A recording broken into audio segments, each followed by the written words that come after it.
Government submits to LegCo its proposed legislative framework for regulating online ride-hailing platforms. President Xi Jinping meets visiting Australian Prime Minister in Beijing to bolster trade ties. And Donald Trump gives a 50-day deadline for Putin to make a peace deal with Ukraine.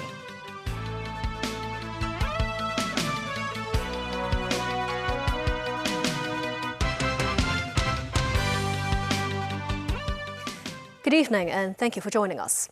The Transport and Logistics Bureau has submitted to the Legislative Council its proposed legislative framework for regulating online ride-hailing platforms.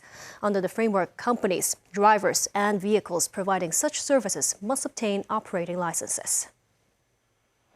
Hong Kong began having online ride-hailing services in 2014. After 11 years, a policy framework is finally on the way as the Transport and Logistics Bureau submitted a proposal to the Legislative Council panel on transport. For online booking platforms, the companies must be registered in Hong Kong with permanent executive staff and an office. Their business experience, capital investment, and proof of financial robustness will be considered in deciding their eligibility. The platforms will also be required to set up a complaint mechanism and a driver rating system. They can set their own fares according to market conditions, and customers must be informed before the trip. Authorities are considering introducing a levy for each trip. The service platforms are also required to pay license fees based on the number of vehicles they have. The license will be valid for 5 years. Each company can hold one license, which will be non-transferable.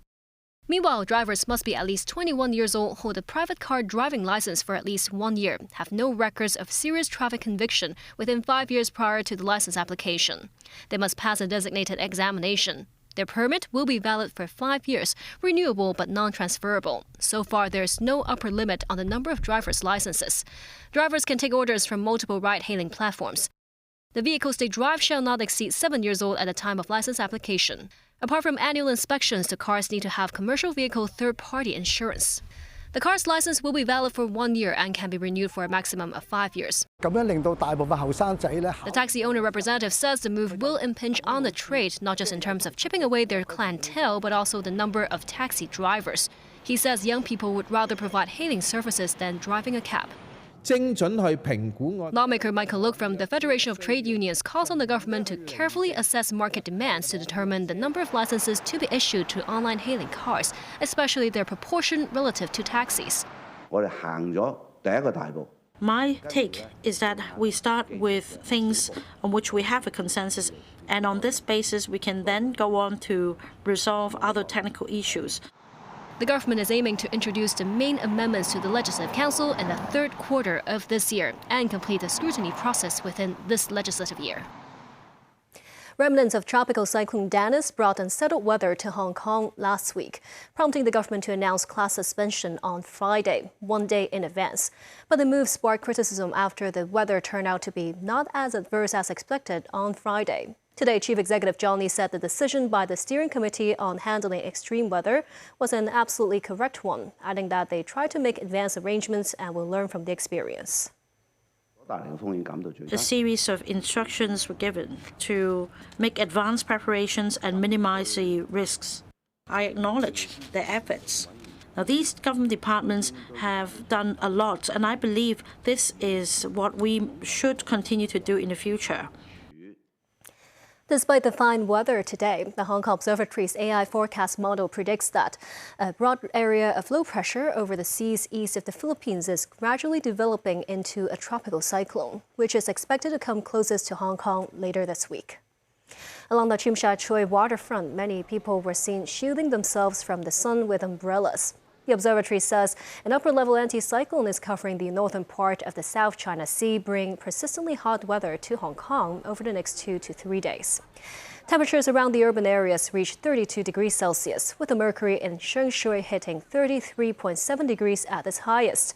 According to the observatory's AI power forecasting system, the developing tropical cyclone is expected to come closest to Hong Kong between Saturday night and early Sunday morning. Wind speed could reach level 7. Visiting Australian Prime Minister Anthony Albanese met President Xi Jinping in Beijing today. The leaders asserted the importance of international trade amid U.S. tariff upheaval and sought to bolster economic ties. Albanese said his country supports the status quo when it comes to Taiwan, reaffirming Canberra's commitment to the One China principle. Danny Zhou has the story. Albanese's week-long China trip began in Shanghai, where government and business leaders from the two countries focused on tourism and iron ore exports. This afternoon, China's top leader Xi Jinping sat down with Albanese in the Great Hall of the People in Beijing and welcomed an improvement in bilateral relations since what he termed the setback. Xi stressed mutual trust and noted that with joint efforts, China-Australia ties have achieved transformation and brought real benefits to the two peoples. This overall direction should be upheld unswervingly, no matter how the international landscape may evolve, Xi said, as he underlined the necessity of seeking common ground while setting aside differences in the pursuit of mutually beneficial cooperation. It is my pleasure to meet with you again here today. Australia values our relationship with China and will continue to approach it in a calm and consistent manner. To further boost economic relations, both governments have agreed to review the China-Australia Free Trade Pact, which enters its 10th year, and explore potential cooperation in decarbonisation. Speaking to reporters after the meeting, Albanese said Australia's trade relationship with China is separate from its handling of US tariffs. He admitted there is strategic competition in the Asia-Pacific region and said his administration will continue to engage in order to support regional peace and security. My government's approach to our relationship with China is patient, is calibrated and is deliberate. And it is aimed at cooperating wherever we can, disagreeing where we must, but engaging in our national interest. Given that 1 in 4 of Australian jobs depends upon trade, and given that China is overwhelmingly, by far, the largest trading partner that Australia has, it is very much in the interests of Australian jobs and the Australian economy to have a positive and constructive relationship with China. Albanese contended he will keep the dialogue open to advance national interests, manage differences and guard against misunderstanding. As for Beijing's live-fire naval drills in the Tasman Sea in February, Xi said China engaged in exercises just as Australia does. Albanese said there was no breach of international law by China, but he would have liked more notice. The Australian Prime Minister will head to Chengdu as the next stop of his tour. Danny Zhou, TVB News. Nvidia CEO Jensen Huang says the technology group plans to resume sales of its H20 artificial intelligence chip to China after it received approval from the Trump administration. I'm announcing that the U.S. government has approved for us filing licenses to start shipping H20s. Okay. And so we will start to sell H20s to the Chinese market. And I'm looking forward to shipping H20s very soon. And so I'm very happy with that very, very good news. Huang has arrived in Beijing and can be seen in online photos with Xiaomi Corporation's founder and chairman Lei Jun. Huang recently met with the U.S. president and other U.S. policymakers and is in the Chinese capital this week to attend the China International Supply Chain Expo, where Nvidia is an exhibitor.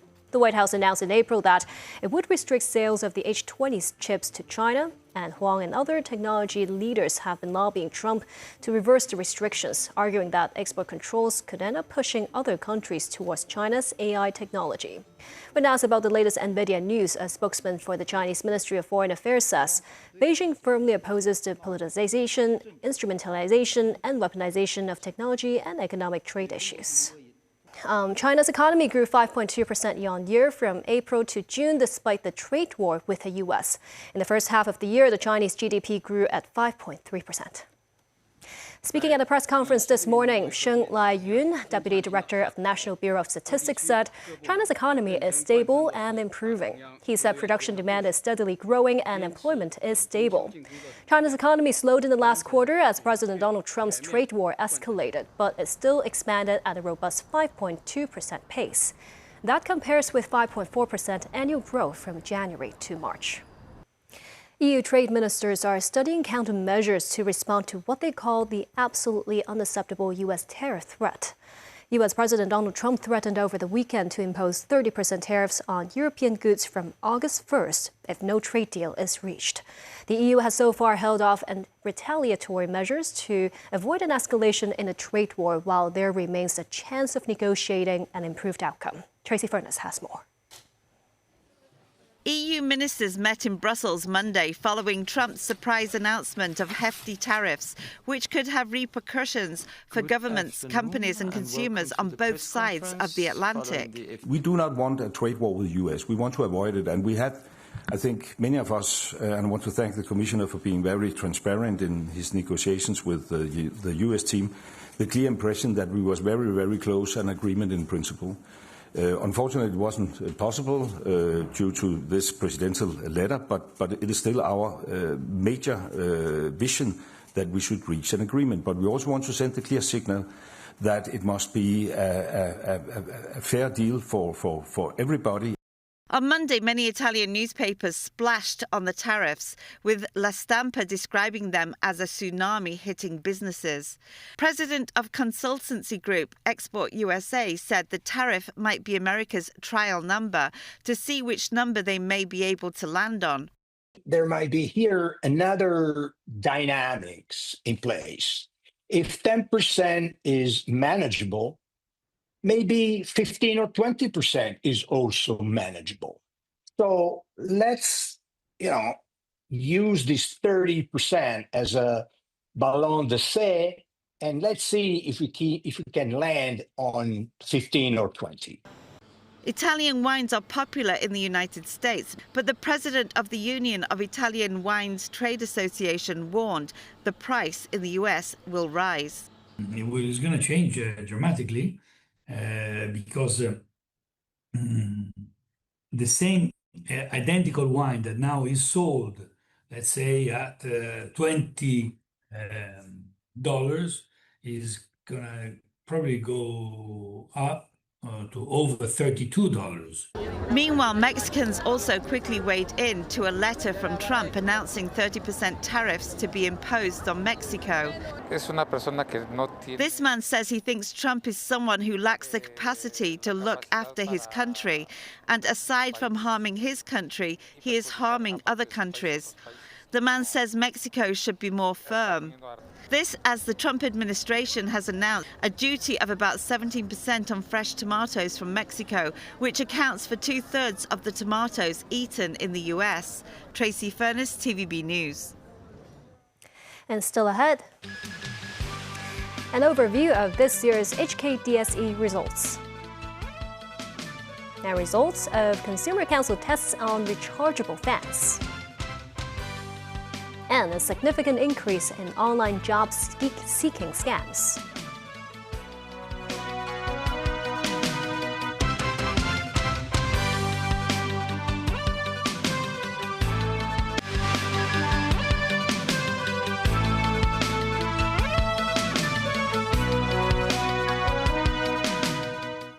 Welcome back. Russian President Vladimir Putin has yet to respond to U.S. President Donald Trump's ultimatum. Trump has given Russia 50 days to make peace with Ukraine, or he'll impose steep trade tariffs. Trump has offered Patriot missile defense systems to Kyiv via NATO, with European countries paying for them. Ukraine's president thanked Trump, whose decision was praised by NATO's Secretary General and welcomed by European leaders. David Garrett with more. A major announcement on Russia by the US President, with NATO Secretary General Mark Rutte on hand. In fact, there were two decisions, one on weapons support for Ukraine, the other on tariffs facing Russia and partners if Putin does not negotiate and end the war. We're going to be doing secondary tariffs if we don't have a deal in 50 days. It's very simple. And they'll be at 100%. A shift from Trump, now leaning more towards Ukraine, offering weapons to Kiev via NATO, with Europe paying. The purpose of this is to say that this is a very big deal we've made. This is billions of dollars worth of military equipment is going to be purchased from the United States, going to NATO, etc. And that's going to be quickly distributed to the battlefield. Thanks from Rutte in Washington and from Volodymyr Zelensky in Kiev. I'm grateful to President Trump for protecting our people's lives, the Ukrainian president says. This war continues solely because Putin prolongs it. Reaction from Zelensky's fellow Ukrainians too, not far from the war memorial in Independence Square. Residents enjoying the evening near this sushi and sandwich kiosk in Kiev.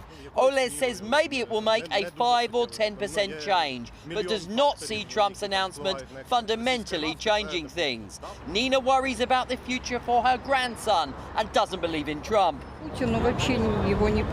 don't understand Putin and I have no faith in Trump, she says. Trump says one thing today, tomorrow he may say something else, she adds.